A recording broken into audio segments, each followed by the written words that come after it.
Ladies and gentlemen, the story you are about to see is true. The names have been changed to protect the innocent.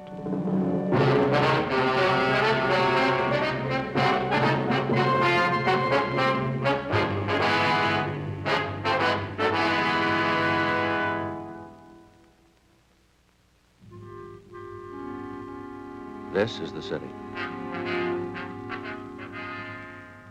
Like a great many coastal towns, Los Angeles has a wide variety of beaches.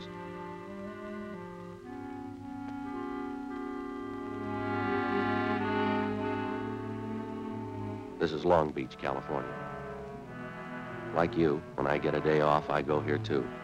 I'm a cop. It was Wednesday, March 18th. We were working the day watch out of Robbery Division. My partner's Frank Smith. The boss is Captain Harry Didion. My name's Friday. We'd gotten a report that a hold-up man we'd been after for months had been located. The report said he was armed. We knew he was dangerous. We had to get him.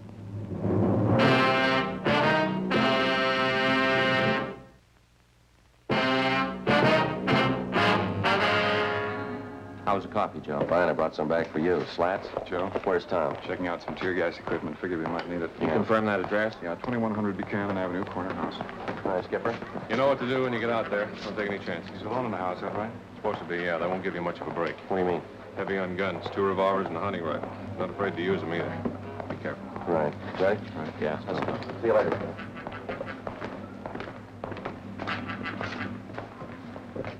Well, it's a long haul, huh? Hope this washes it up.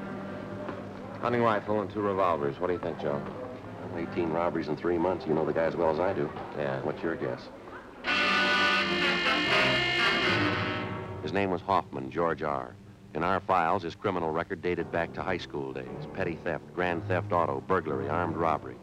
His record included 2 terms at Preston School of Industry and 1 at San Quentin. Hoffman's latest campaign was a 3-month run of armed robberies. We tried everything we knew to stop him, but it wasn't enough.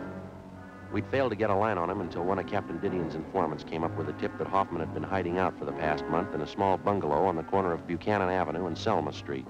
According to the information, the suspect had a good supply of food, ammunition, and 3 guns. 10:15 p.m. Together with Sergeants Tom Gaffney and Slats Henry, Frank and I parked our car down the street and started toward the house. As we approached the house, we could see a light burning in one of the front rooms.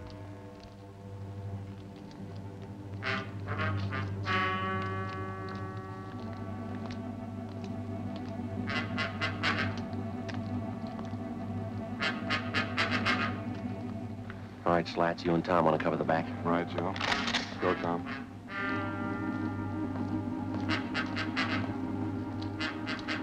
All set, Joe? Yeah, let's go.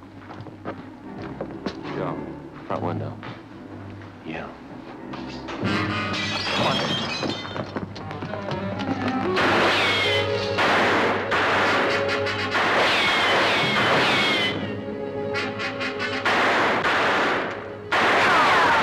All right, Hoffman, come on out of there.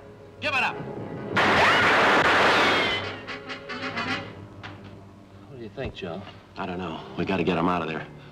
Hoffman! What do you want, Tom? I'm telling you, throw those guns out and you follow them. I ain't coming out. You try coming in, I'll blow your head off. I ain't coming out. All right, lob one in there.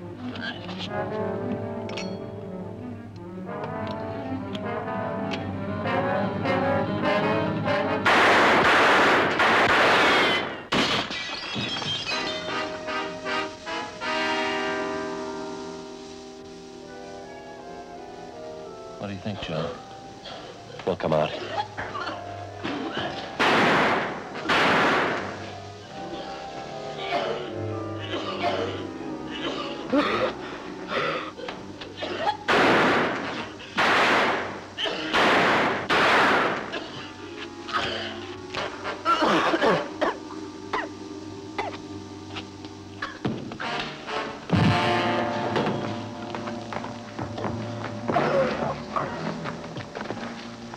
All right, come on, Hopper. On your feet. Come on, get up.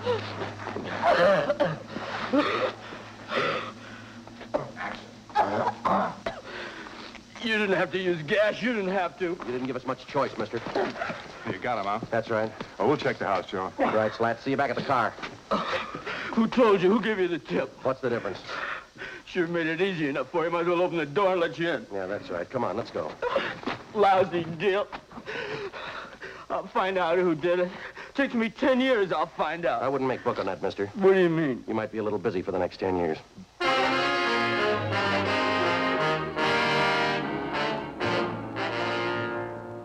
George Hoffman was taken downtown and booked on suspicion of robbery. At a special show-up, he was identified by more than a dozen of his robbery victims. Between his arraignments and his preliminary hearings, we worked together with the district attorney's office in lining up witnesses and preparing the evidence against the suspect. We figured we had an airtight case. Hoffman's trial in Superior Court was set for May 14th.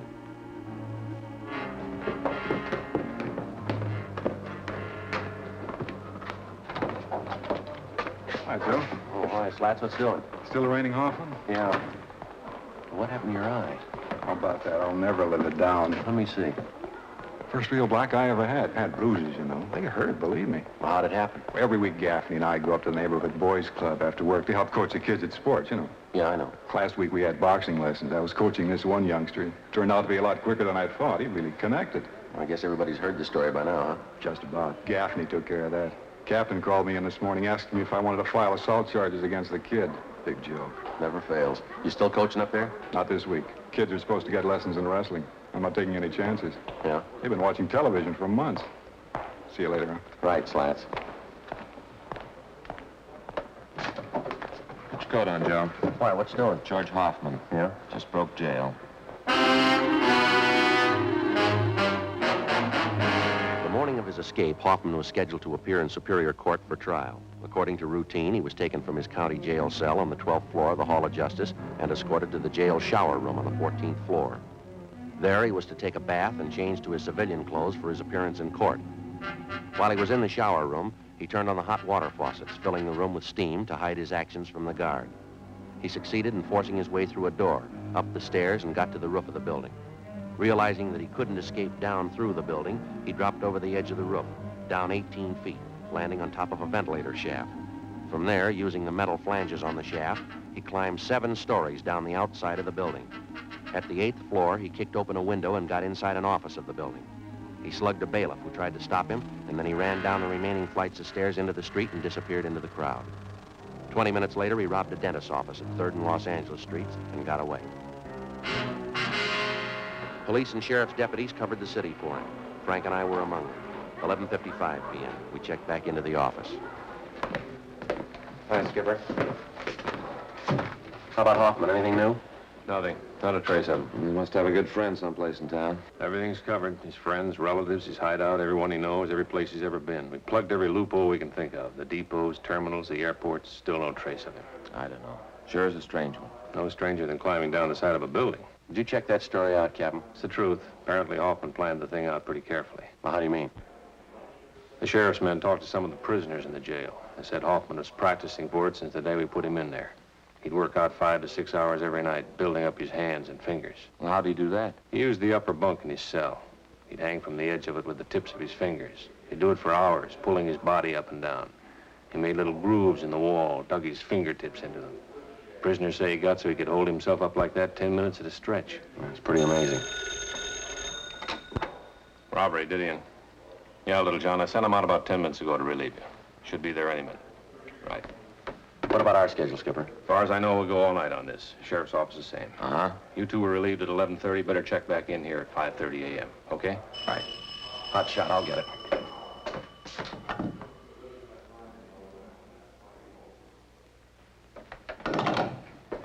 What is it? Drugstore holdup. They think it was Hoffman.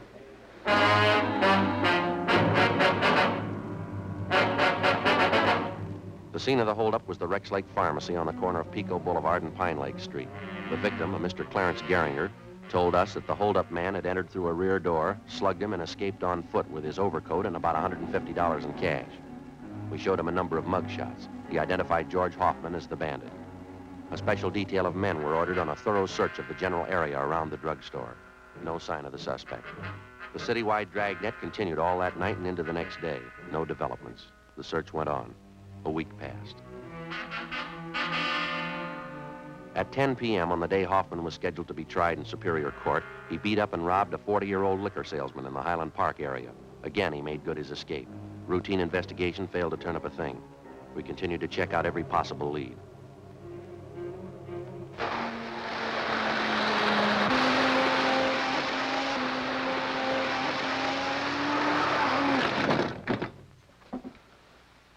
Look at that.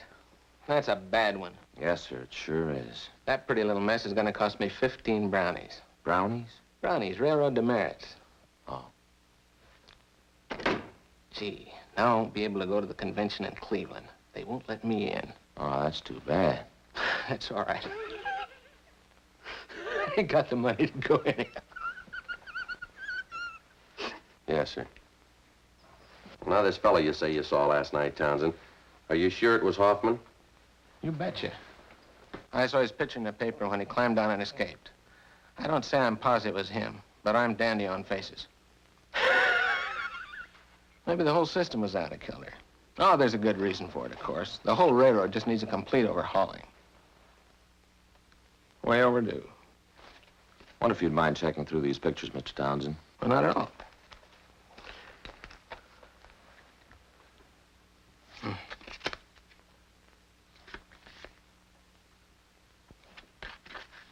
Gee, that's a mean-looking one. Well, that looks like Harvey, the president of our railroad club. It isn't, though. He wears a brush.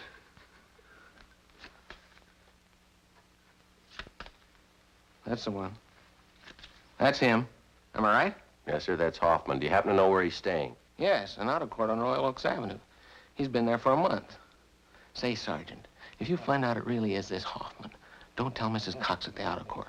It'd just break her heart. That's so? She's sort of an amateur detective. She thinks she knows faces better than I do.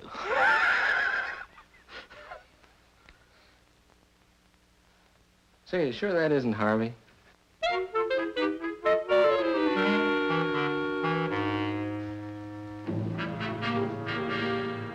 After we left Roy Townsend, we called the office and filled them in. Captain Didion called Pasadena and notified them. Then we drove out to the auto court in which the suspect was reportedly seen. Yes, you want something? Yes, ma'am. You Miss Cox? Yeah, I'm the manager here. If you want lodgings, we're all filled up.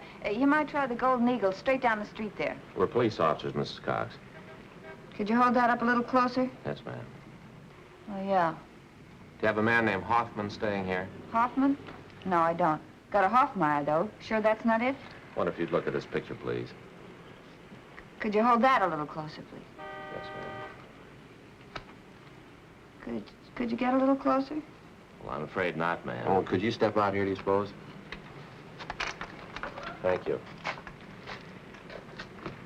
Do you recognize him? Yeah, but his name's not Hoffman, it's King. Number 23. He's not in, though. Left about an hour ago. That's so? Yeah. I guess he won't be back for another hour.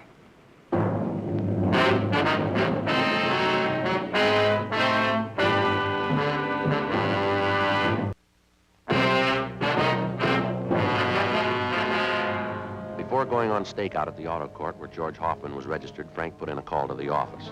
The owner of the court, Mrs. Cox, gave us a pass key to cottage number 23 where the suspect was staying. We advised her to say nothing to Hoffman when he returned. We went to cottage 23 and we waited. An hour passed. Hoffman failed to show. Another hour went by. Still no sign of him.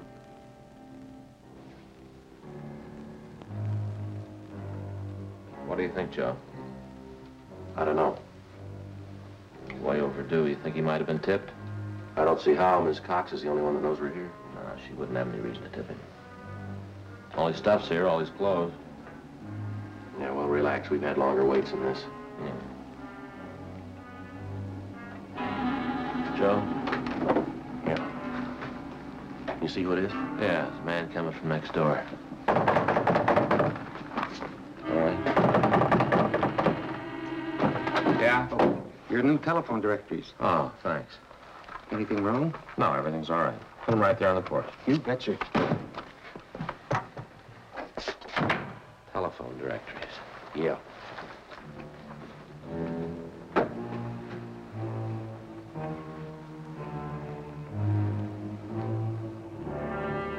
We checked with the office. No word. At 5:30, we were still waiting. You know, I was just thinking, Joe. Yeah? What about?